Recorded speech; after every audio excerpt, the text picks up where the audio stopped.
Assalamualaikum warahmatullahi wabarakatuh.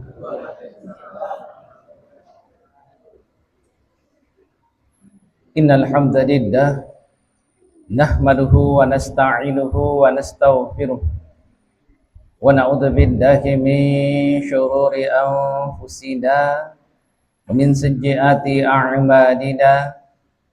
Man yahdihillahu fala mudilla lahu wa may yudlilhu fala hadiya lahu. Asyhadu an la ilaha illallah wahdahu la syarika lahu wa asyhadu anna Muhammadan abduhu wa rasuluhu la nabiyya ba'dah. Suatu waktu Imam Syafi'i rahimahullahu ta'ala pernah ditanya tentang orang-orang yang terkadang berkata buruk kepada sesama manusia. Imam Syafi'i rahimahullahu ta'ala menjawab bahwa Allah saja manusia sebut memiliki putra. Nabi saja difitnah dengan menyebutnya sebagai penyihir dan berbagai perkataan-perkataan buruk yang lainnya, apalagi bagi diri kita ini. Perkataan Imam Syafi'i rahimahullahu ta'ala menunjukkan bahwa tak ada satu manusia pun yang selamat dari lisan-lisan atau perkataan-perkataan buruk orang yang lainnya. Ali bin Abi Thalib radhiyallahu anhu pernah mengatakan, aku sudah pernah berharap dan pengharapan yang paling buruk itu adalah berharap kepada manusia. Jamaah yang kami muliakan, demikian banyaknya kita berharap orang bercerita baik tentang kita. Demikian inginnya kita dipuji, disanjung, atau diceritakan kebaikan-kebaikan kita oleh sesama manusia. Namun jamaah yang kami muliakan, demikian pula kadang kita kecewa dengan perkataan-perkataan manusia di sekitar kita tentang kita. Maka ingatlah perkataan Imam Syafi'i rahimahullahu ta'ala ini, bahwa tak ada satupun manusia yang lepas dari celaan manusia yang lainnya. Cukup bagi kita untuk menjadikan diri kita berada di atas hal-hal yang benar atau jalan yang benar. Pastikan diri bapak dan ibu sekalian berada di atas jalan yang benar. Jamaah yang kami muliakan, ini juga merupakan awal kata tentang bagaimana kita telah melewati mungkin puluhan waktu di mana tahun baru diperingati oleh manusia. Meskipun tahun ini jamaah yang mulia sudah ada himbauan dari wali kota, namun seperti yang kita ketahui, seperti yang kita lihat, peringatan ini seperti layaknya orang yang dilarang merokok. Sepanjang pabriknya tidak ditutup, maka larangan itu tak ada guna jamaah yang kami muliakan. Tetap tonjek lapo pantaran. Kenapa? Karena sumber penyakitnya tidak diobati. Jamaah yang kami muliakan, dan ini juga merupakan pengingat bagi kita bahwa di tahun baru ini masih merupakan rangkaian di mana perkataan Imam Syafi'i ini, jamaah yang kami muliakan, menunjuk bahwa Allah saja kena cela oleh manusia. Cela dengan disebutkan bahwa ada anaknya, memiliki putra. Rasulullah SAW juga tidak luput dari celaan. Bahkan sebahagian Nabi itu gugur disebabkan karena celaan dan perkataan manusia. Maka jamaah yang kami muliakan, di awal tahun ini sebagai tazkiyatun nafs, pembersih jiwa kita. Tidak usah Bapak dan Ibu terlalu khawatir orang bercerita buruk tentang kita, karena memang demikianlah keadaannya manusia. Tak ada yang luput dari lisan-lisan mereka tentang keburukan-keburukan kita. Sebaik apapun Bapak dan Ibu, justru karena baiknya orang akan bercerita buruk disebabkan karena kebaikan itu. Di sebuah pertemuan kepala sekolah, ada kepala sekolah yang bilang begini Pak, jadi baru prolog ini ya. Kalau ada kepala sekolah yang dibenci oleh guru-gurunya, oleh siswa, maka kepala sekolah itu adalah kepala sekolah yang buruk. Setuju Bapak Ibu? Langsung saya angkat tangan, saya tidak setuju Pak. Saya termasuk orang yang tidak setuju dengan perkataan seperti itu. Jamaah yang kami muliakan, kenapa? Disebabkan karena tak ada satupun manusia yang lepas. Jadi saya sebutkan perkataan Imam Syafi'i tadi itu, dan kepala sekolah tersebut pun terdiam karenanya. Saya katakan Tuhan saja, kata Imam Syafi'i, dicela oleh manusia. Sebut punya anak, Nabi saja dicela sebagai penyihir, apalagi kalau cuma kepala sekolah. Maka jamaah yang kami muliakan, jangan terlalu sedih dengan perkataan manusia.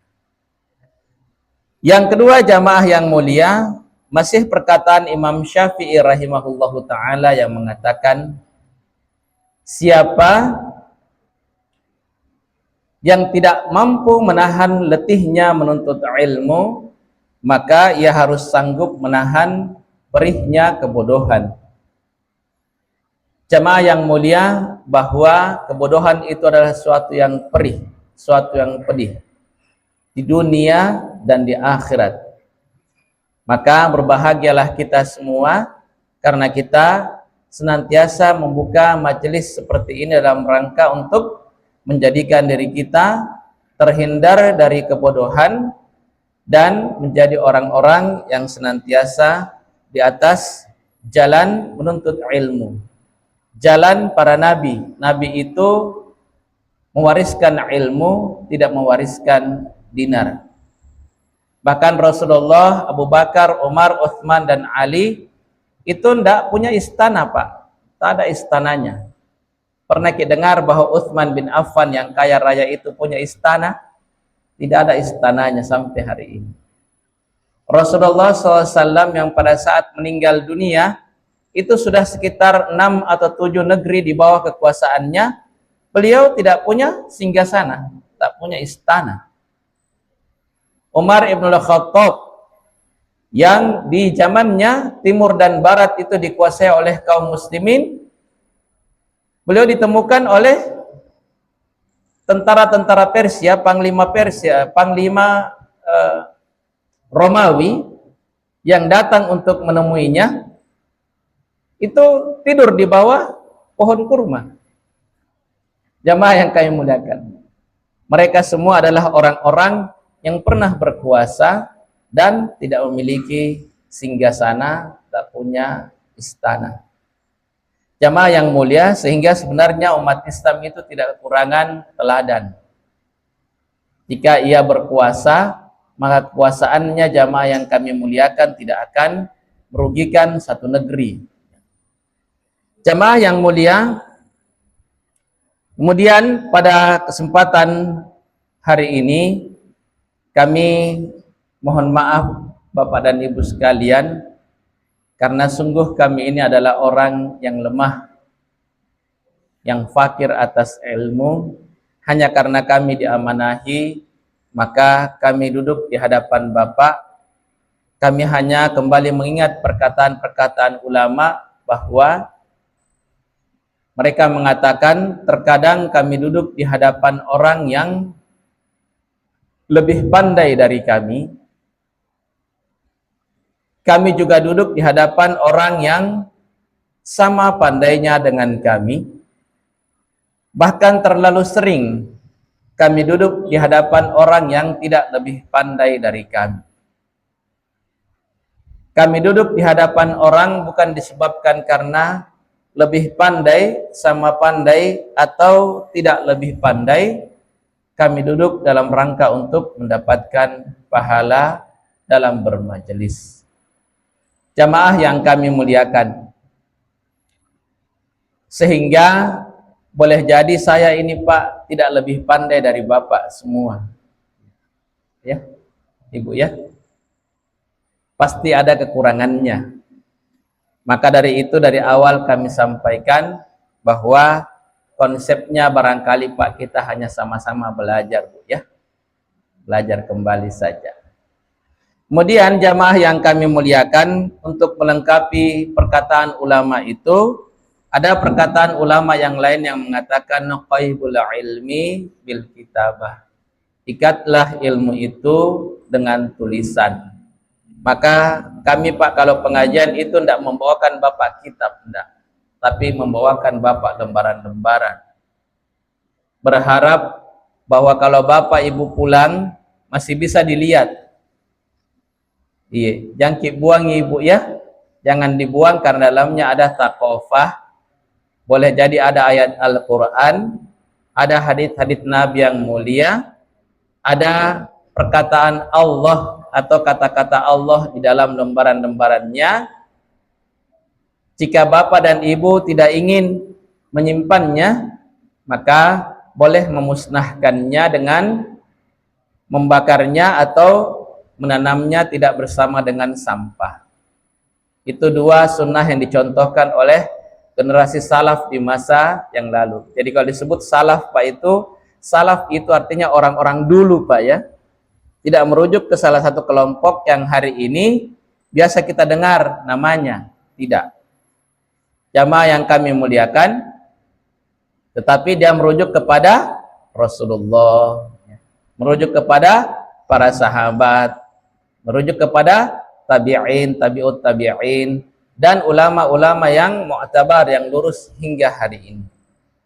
Jamaah yang kami muliakan, boleh juga lembaran ini, karena dia insya Allah bersambung, Bapak bisa jadikan sebagai pertanggungjawaban administratif di masjid, bahwa pengajian itu pada tanggal sekian, yang ini yang dibahas. Nanti kita tulis saja tanggal berapa, baru simpan di masjid satu. Dan bagi Bapak dan saudara sekalian yang mau berdakwah, tak usah minta izin. Boleh difoto kemudian di-share, saya pasti sangat senang ya. Atau boleh Bapak dakwakan di tempat yang lain ya. Kalau seumpama dia bisa dijadikan sebagai materi dakwah, dipakai saja. Itu kepentingan-kepentingannya ya. Selain kepentingan bahwa ibu bapak tidak perlu menuliskannya. Iya.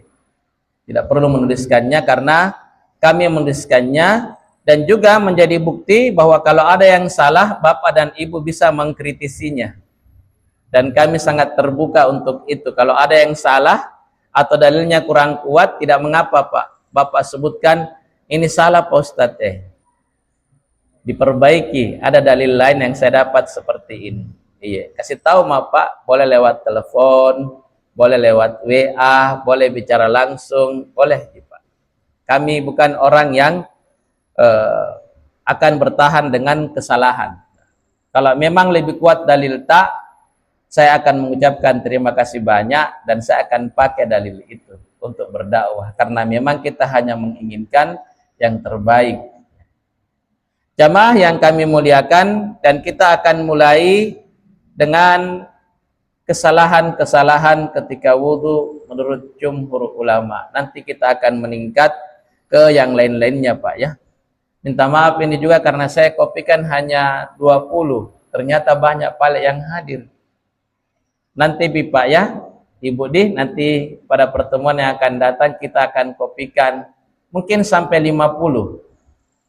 Dan tidak perlu Bapak dan Ibu mengatakan repot ke Pak Ustadz, tidak, karena ada yang siap mengkopikan, bukan saya.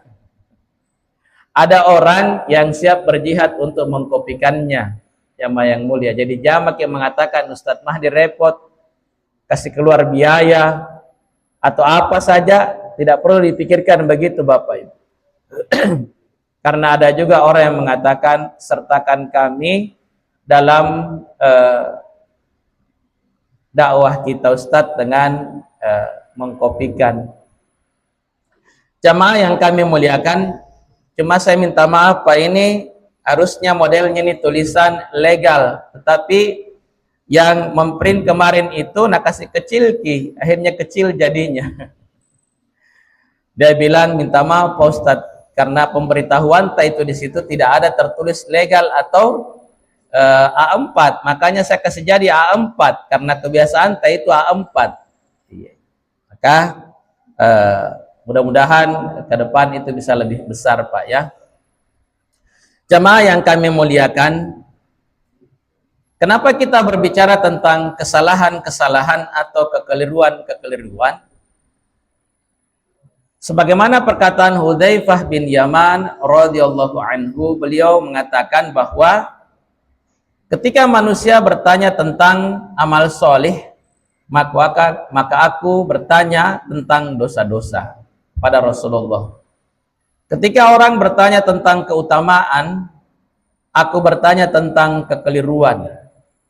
Ketika orang bertanya tentang sunnah kepada Rasulullah, aku bertanya tentang kesalahan-kesalahan.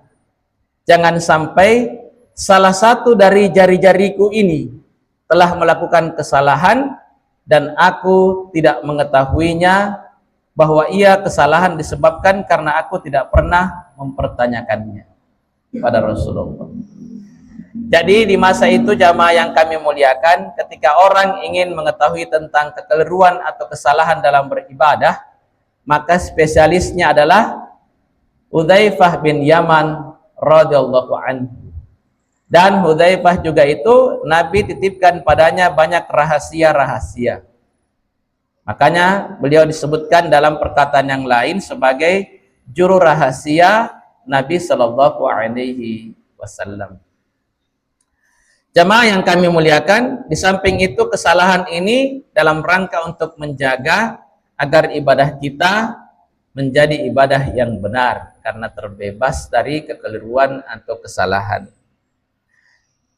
Jamaah yang kami muliakan, kekeliruan atau kesalahan yang pertama ketika wudhu menurut jumhur ulama. Jumhur ulama ini artinya kalau dilihat di pendapat-pendapat para ulama, termasuk imam yang 4, jamaah yang kami muliakan, imam madhab yang 4, itu disebutkan sebagai kekeliruan memang. Dan mereka semua akan mengatakannya keliru. Sehingga dia merupakan konsensus atau kesepakatan atau ijma para ulama tentang apa-apa yang salah. Yang pertama, mengucapkan atau melafadzkan niat wudhu. Jamaah yang kami muliakan, wudhu itu tentunya akan dimulai dari keinginan seorang, dan keinginan itulah, gerakan hati atau kehendak hati itulah yang disebut sebagai niat. Jamaah yang kami muliakan, niat itu di dalam hukum Islam wajib adanya, dan tidak mungkin terjadi satu amal, satu perbuatan kalau tidak berniat. Sehingga kalau ada orang yang mengatakan bahwa praktek mendahului teori, Pak, ilmu pengetahuan akan menolaknya.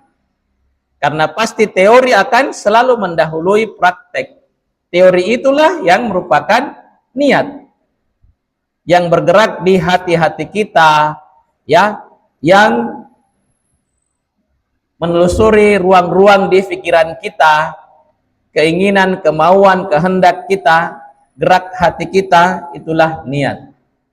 Jamaah yang kami muliakan, niat juga merupakan syarat diterimanya amalan seorang, sehingga Imam Sufyan Ats-Tsauri rahimahullahu ta'ala mengatakan, perbaikilah niat-niat kalian, karena niat itu lebih dahulu tibanya di sisi Allah daripada amal-amal kalian. Dan seorang yang berniat dengan niat baik, maka baginya telah sampai satu pahala.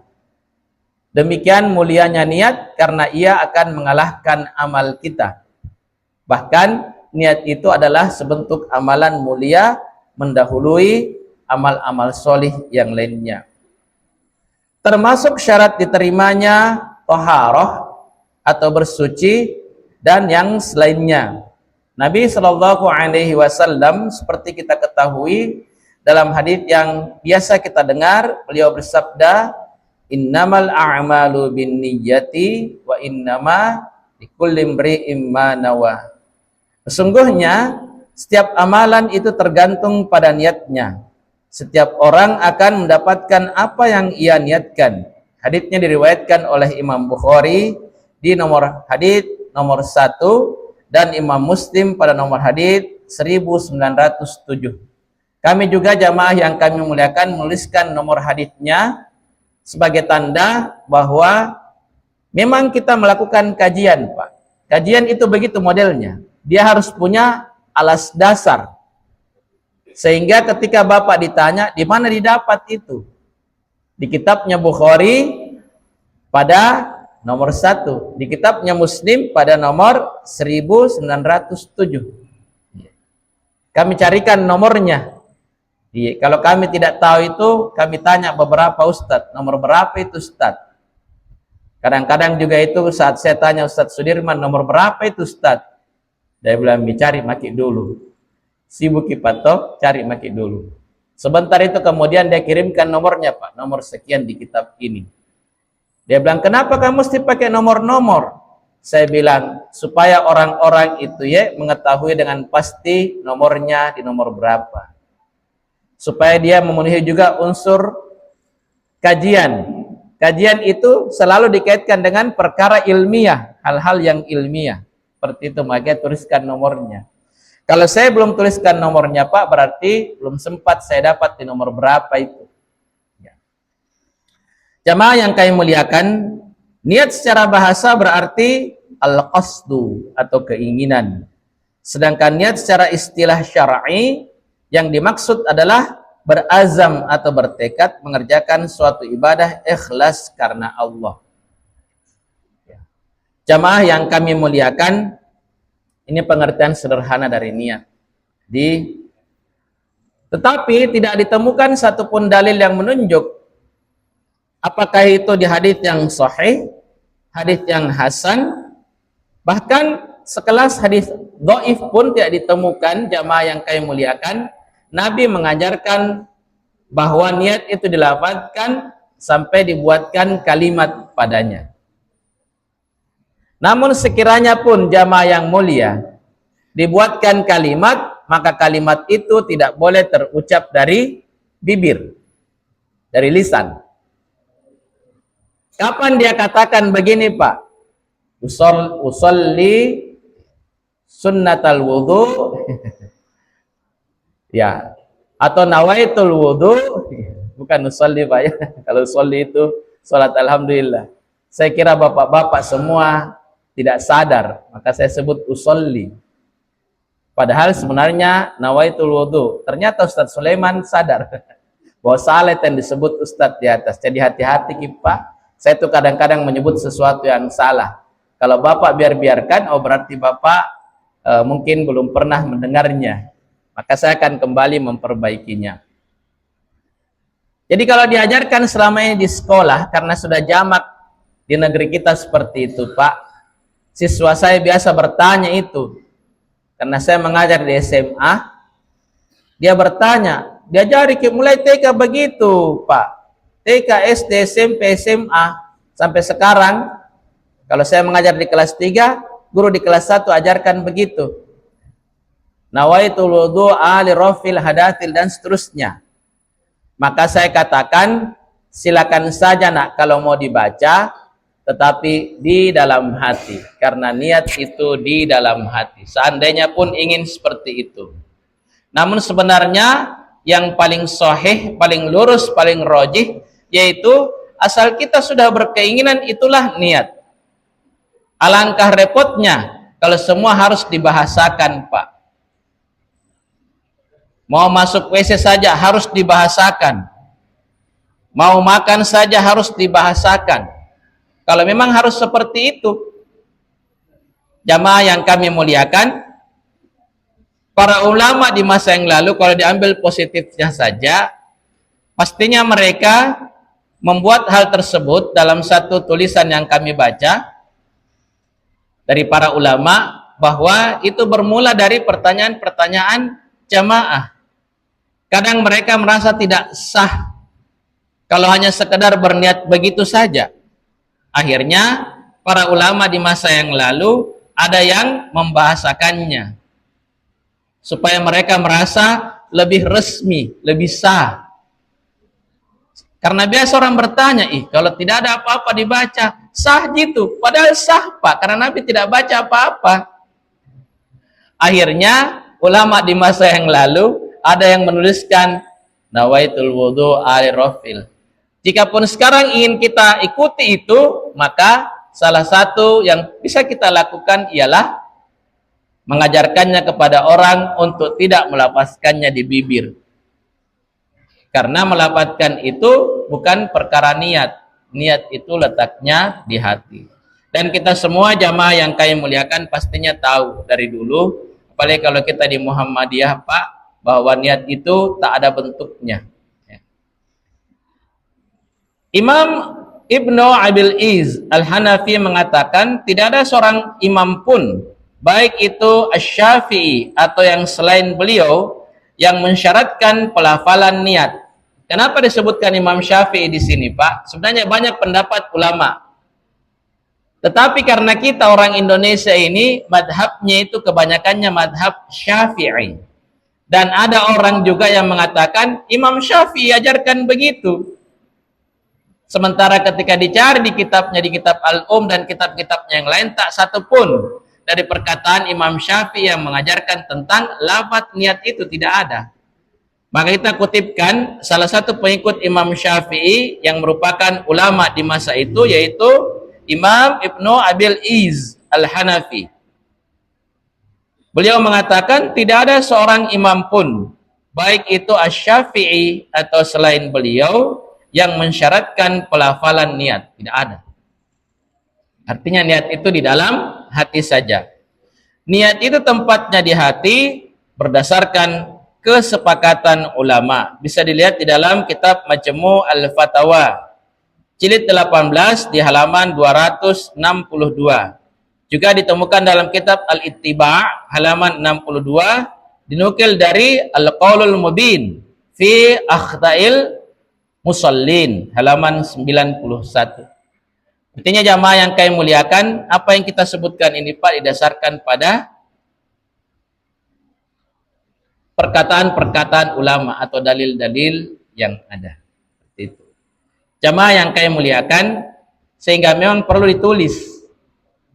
Kalau cuma sekedar saya katakan begitu Pak, lewat itu saja. Kalau Bapak dan Ibu pulang, Bapak dan Ibu tidak akan lagi mengingat sampai detail tentang imamnya yang menyebutkannya, hadisnya nomor berapa dan seterusnya.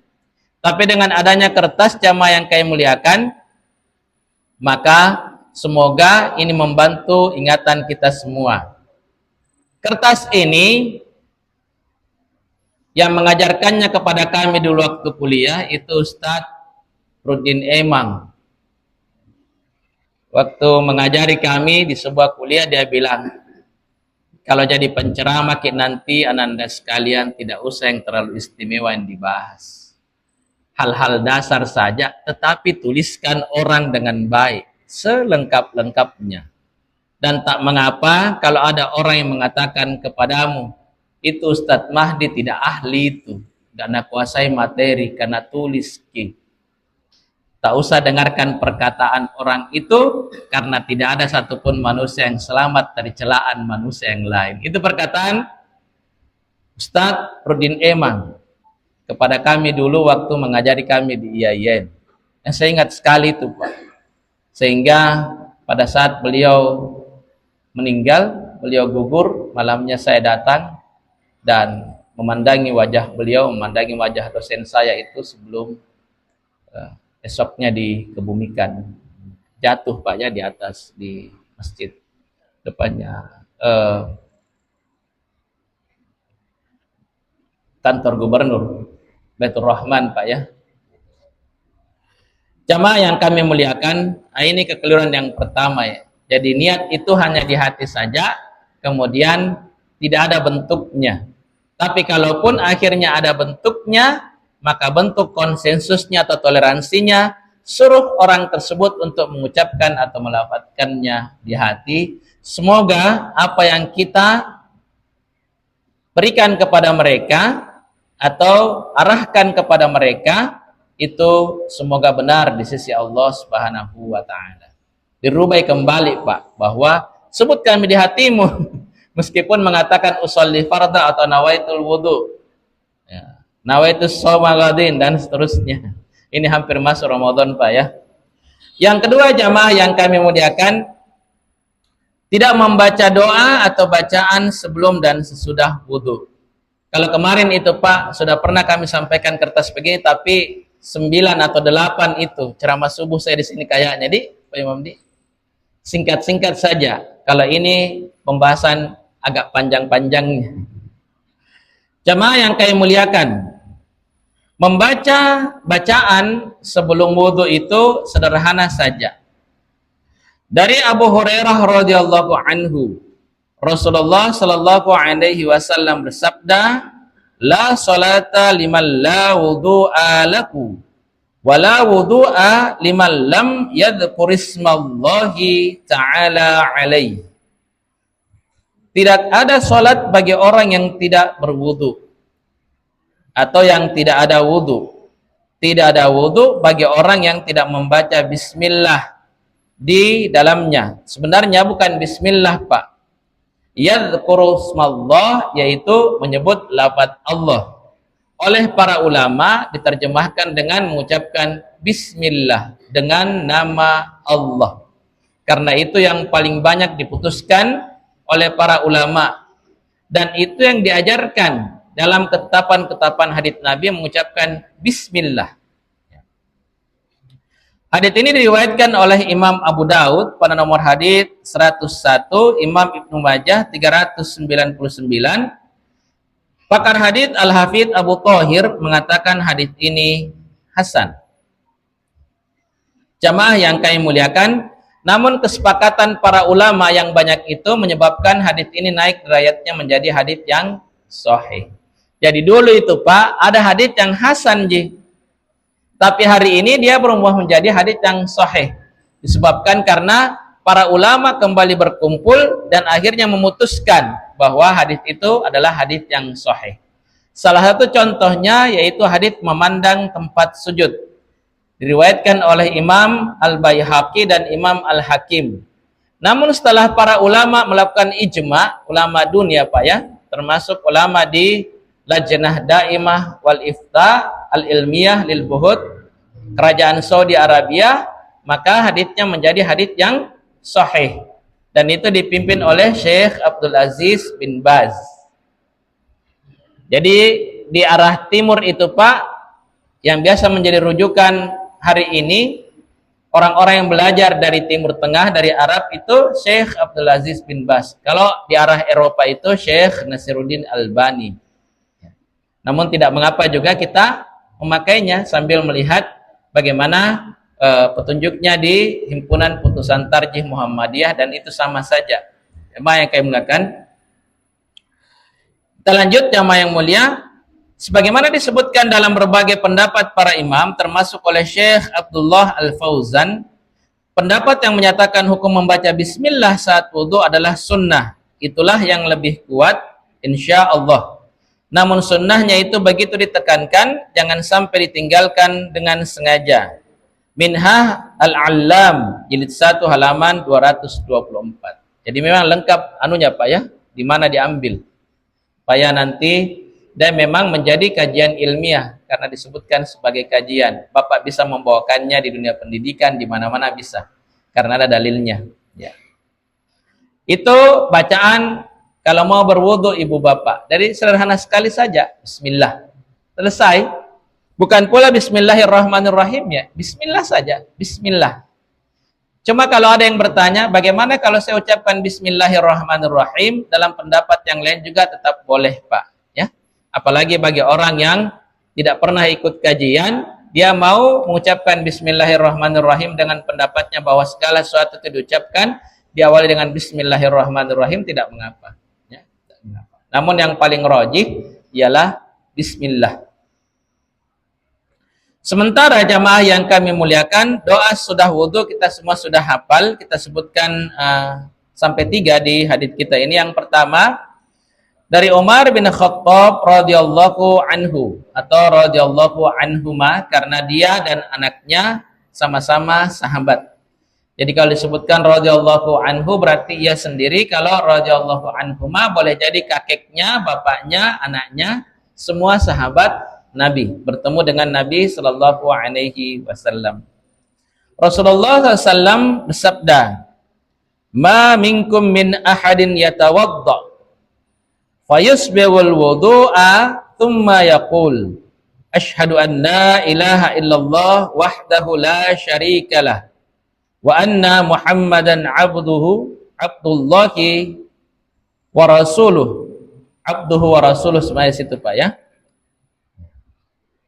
Illa futihat lahu abwaba atau futihat lahu illa futihat lahu abwabul jannah at-thamaniyah yadkhulu min ayyiha sya'a. Ya, kalau pengajian itu orang Pak, biasanya pengajiannya biasa-biasa Pak, karena kan ustadznya cuma membacakan kemudian buka kitab, maka kita lengkapi dengan menuliskan dalilnya dan tempat-tempat dalilnya diambil supaya Bapak lebih kuat lagi.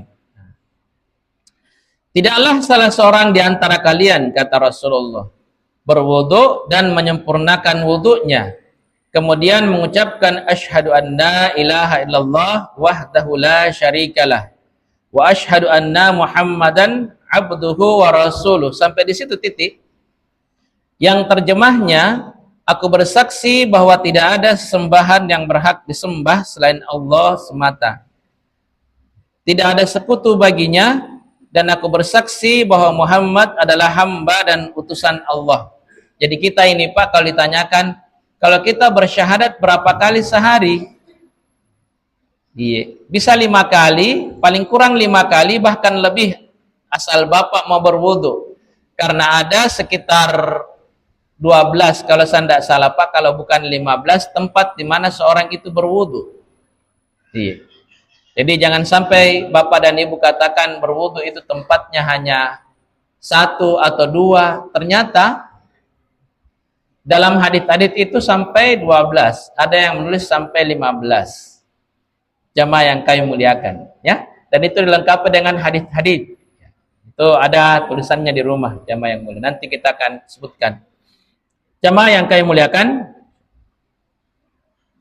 jadi kita bersyahadat itu ya setiap kita selesai berwudu. Asyhadu an la ilaha illallah wahdahu la syarikalah wa asyhadu anna Muhammadan abduhu wa rasuluh. Titik sampai di situ. Ya. Jamaah yang kami muliakan, kecuali Allah akan bukakan untuknya 8 pintu surga yang bisa dia masuki dari pintu mana saja. Dalam hadits yang lain disebutkan dari pintu mana saja yang ia kehendaki. Hadits ini diriwayatkan oleh Imam Muslim pada nomor hadits 234, Imam Abu Daud pada nomor hadits 169, Imam Tirmidzi di nomor hadits 55, Imam An-Nasai di nomor hadits di jilid 1 pada halaman 95, dan Imam Ibnu Majah pada nomor hadits 470. Jadi haditsnya ini Pak, hadits yang sahih, diriwayatkan oleh banyak imam. Jadi ini juga menunjuk bahwa Imam Abu Daud, Tirmidzi, An-Nasai juga haditsnya itu suatu waktu akan sahih ketika ia bersamaan dengan periwayat yang sahih sekelas Bukhari dan Muslim. Iya, jadi jangan mengatakan bahwa kalau Abu Daud itu tidak sahih dalilnya. Oh, suatu waktu Pak, atau kebanyakan waktu dia akan sahih kalau periwayatannya sama dengan Bukhari dan Muslim. Bahkan Imam Daruqutni yang biasa orang lemah-lemahkan itu beberapa kali riwayatnya itu sama dengan Bukhari. Berarti haditsnya adalah hadits sahih. Gitu, jamaah yang mulia. Jadi jangan selalu membanding-bandingkan seperti itu. Tidak mau aja saya kalau bukan hadisnya Imam Bukhari. Sisa maki itu kalau tidak mau pakai hadis lain, iya. Karena cuma itu yang ada, jamaah yang kami muliakan. Ya, sama juga ketika orang mencela-cela para ulama di masa yang lalu. Apalah kita ini Pak, mencela-celahnya. Jamaah yang kami muliakan. Kita lanjut, jamaah yang mulia. Di dalam riwayat Imam At-Tirmidzi ada tambahan doa. Allahumma ja'alni minat tawwabina wa ja'alni minal mutatahhirin. Ya Allah, jadikanlah aku termasuk hamba-hambamu yang rajin bertobat dan menyucikan diri. Doa lain yang diajarkan oleh Nabi Shallallahu Alaihi Wasallam setelah berwudu diriwayatkan dari Abu Sa'id Al-Khudri radhiyallahu anhu. Rasulullah SAW bersabda, "Man tawadda'a faqal, Subhanakallahumma wa bihamdika, asyhadu an la ilaha illa anta, astaghfiruka wa atubu ilaika, kutiba fi raqqin, thumma taba'a bi tabi'in." Dan seterusnya sebutkan, barang siapa yang berwudu kemudian setelah berwudu mengucapkan doa Subhanakallahumma wa bihamdika, asyhadu an la ilaha illa anta, astaghfiruka wa atubu ilaik. Jadi doa apa ini Pak?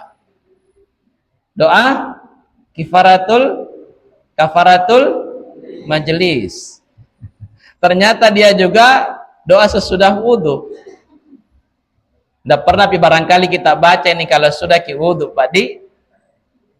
Sama itu kalau orang bertasbih Pak. Tasbih itu ada bermacam-macam dalam hadis.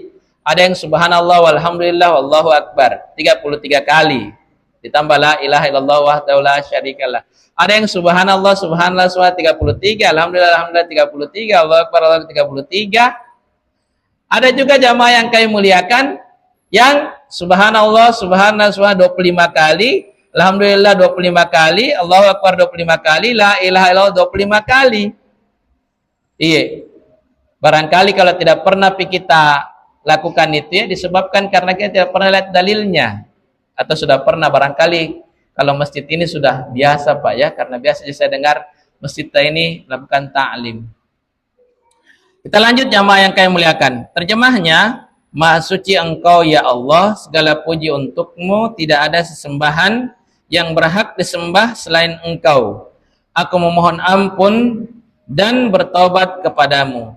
Maka akan ditulis di lembaran berwarna putih, kemudian distempel dan tidak akan hancur sampai hari kiamat.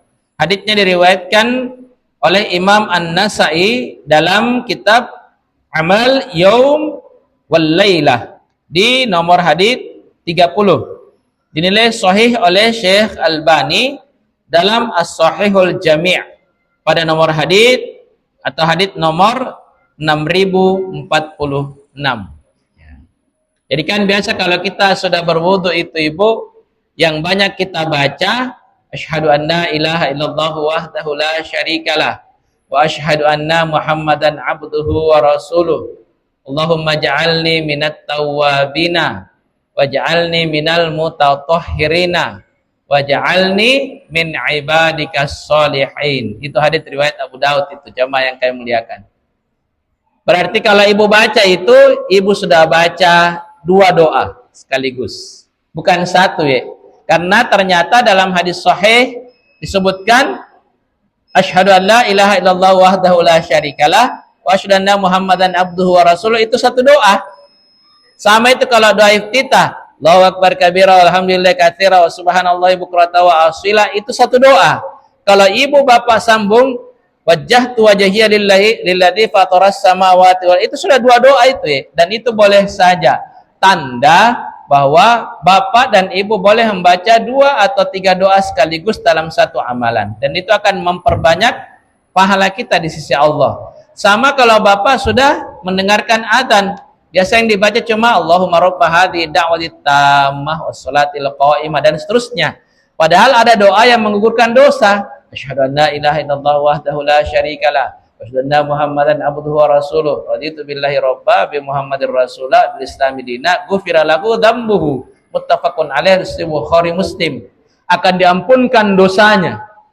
Dosa yang dimaksud itu dosa sesuai kehendak Allah Subhanahu wa taala. Jadi ada orang Pak, dia dapat salam dari Nabi, nantinya dia akan dapat syafaat dari Nabi, dia juga dihapuskan dosanya karena membaca dua doa sekaligus kalau sudah adzan. Tapi ada juga yang tidak, makanya semakin berilmu orang semakin panjang bacaannya atau semakin panjang wiridnya. Kita selesaikan lagi sampai satu lagi Pak ya, terakhir. Ini lagi banyak ini. Yang ketiga, kekeliruan atau kesalahan ketika wudhu, berlebihan dan boros dalam menggunakan air wudhu. Dari Anas bin Malik radhiyallahu anhu, beliau mengatakan, kana Nabi sallallahu alaihi wasallam yatawadda bil mud wa yaktasilu bis sa' ila khamsati amdad. Nabi sallallahu alaihi wasallam berwudu dengan 1 mud air dan mandi dengan 1 sa' sampai 5 mud. Hadits ini diriwayatkan oleh Imam Bukhari pada nomor hadits 198, Imam Muslim di nomor hadits 325. 1 sa' sama dengan 4 mud. 1 mud kurang dari setengah liter atau kurang lebih seukuran memenuhi 2 telapak tangan orang dewasa. Bisa dilihat dalam Sahih Fikih Sunnah jilid 1 halaman 126 dan Sifat Wudhu Nabi di halaman 37. Jadi begini Pak ya. Jadi kalau Nabi itu berwudhu sebegini banyaknya itu harus dia pakai. Nggak sampai 1 gelas begini. Begitu sedikitnya. Atau anggaplah timba-timba kecil sekecil ini itu Nabi kalau berwudhu. Jadi kalau Bapak meragukan wudhunya Bapak, berarti Bapak meragukan wudhunya Nabi karena sedikit sekali. Sedikit. Itu dicontohkan oleh Imam Ahmad di dalam kitab Al-Mustadrak, itu air diambil sedikit sekali baru dia kasih Pak, dia kasih menyebar semua begini tuh. Jadi kayak olesan air ji. Kayak olesan air kalau Imam Ahmad itu berwudhu. Kayak olesan begitu. Olesan itu saja yang penting dia kena semua, maka itu sudah sah sebagai wudhu kita. Ya? Iya. Begitu sedikitnya. Dan Nabi mandi itu 1 sa'. 1 sa' itu 5 mud. 5 begini Pak, caranya Nabi mandi. 5 timba-timba kecil. Kira-kira bisa cekik mandi kita begitu Pak? Tidak bisa Ini mencontohkan apa? Mencontohkan demikian sederhananya mandinya Nabi. Demikian simpelnya mandinya Nabi. Tidak banyak. Tidak menggunakan banyak air. Ada juga orang yang mengatakan tanah Arab memang kurang air. Tidak juga Pak. Apalagi sekarang air itu berlebih di tanah Arab. Dengan teknologi yang luar biasa dari Jerman itu katanya saya dengar, itu air tidak pernah habis Pak ya, kecuali di tempat-tempat yang hotel-hotelnya barangkali agak murah. Biasanya itu kekurangan air, ya. Karena saya waktu pernah umroh dulu itu beberapa hotel di sebelah kami itu kekurangan air dan Pak travel yang bawa dia bilang sedikit caranya bayar itu Pak Ustadz. Belasan juta. Kalau kita kan 20-an juta ke atas ini sehingga dapat hotel yang agak bagus juga. Apalagi dulu kan ada Abu Thor Pak ya. Itu sampai 15 juta bisa. Baik jamaah yang kami muliakan, begitu sederhananya Nabi SAW berwudu. Kemudian di dalam hadits yang lainnya disebutkan, inna lil wudu'i syaitanan yuqalu lahu wal hanun fattaqu waswasal ma'. Dari Ubay bin Ka'ab radhiyallahu an berkata, Rasulullah SAW bersabda, sesungguhnya wudu itu mempunyai syaitan yang disebut walhan. Maka berhati-hatilah terhadap bisikan air, maksudnya bisikan syaitan dalam keadaan orang menggunakan air wudu. Haditsnya diriwayatkan oleh Tirmidzi dan Imam Ibnu Majah. Ini saya belum sempat dapatkan nomornya jamaah yang kami muliakan. Tapi yang jelas tidak ada satu tempat di mana orang tidak diganggu oleh syaitan. Tidak ada. Bahkan dalam hadits itu Pak, kalau orang, terutama orang-orang tua itu gangguannya syaitan, jin kinsip atau setan kinzib itu, ialah membasahi kemaluannya orang. Kayak saya kencing lagi padahal tidak. Kemudian kalau orang sudah berdiri Pak itu, dia tabok pantatnya orang itu dalam hadits. Tak, sehingga bunyi dan dia merasa saya kentut padahal enggak. Atau pas salah satu favoritnya setan kentip itu, pas setan yang mengganggu dalam sholat berjamaah, termasuk sholat sendiri apalagi, itu ketika orang bergerak, rukuk kah atau sujud, nak lapuk, pak, kentut kah ini, padahal enggak kentut. Itu gangguan setan kinsip, tidak pukul belakang tak pak atau pantat sehingga pukulannya itu terasa ke dalam. Begitu kata para ulama. Di dalam jam berbunyi itu Pak, atau kita rasakan berbunyi padahal tidak. Kalau terjadi itu dalam hadits Nabi, Bapak lanjutkan sholat. Kecuali kalau betul-betul Bapak lihat ke bawah ke celananya baru basah itu celana Pak, maka berhenti ke sholat. Tapi kalau tidak basah tidak itu. Atau tidak ada bau keluar, berarti tidak, lanjutkan sholatnya. Saya kira jamaah yang kami muliakan, kita cukupkan dulu materi kita. Tidak sempat makin ini Pak dialog, tanya-tanya karena materinya 3 tapi panjang ini. Semoga apa yang kita bincangkan jamaah yang kami muliakan menguatkan semangat kita. Tentunya jamaah yang mulia, seorang yang belajar itu ketika ia mengamalkan ilmunya sudah tidak sama lagi dengan sebelum ia belajar. 1 ilmu saja Pak balasannya 10. Jadi kalau 3 begini 30. Itu pun ada berapa haditsnya, hadits itu akan menambah bobot dari pahala kita ketika kita mengamalkan hadits-hadits Nabi sallallahu alaihi wasallam. Jadi jamaah yang kami muliakan, ini saja dulu. Kami mohon maaf sekiranya dalam penyampaian kami ada salah-salah kata. Kita cukupkan. Kita tutup. Subhanakallahumma wa bihamdik asyhadu an la ilaha illa anta wa nastaghfiruka wa natubu ilaik. Billahi fi sabilil haq. Assalamualaikum warahmatullahi wabarakatuh.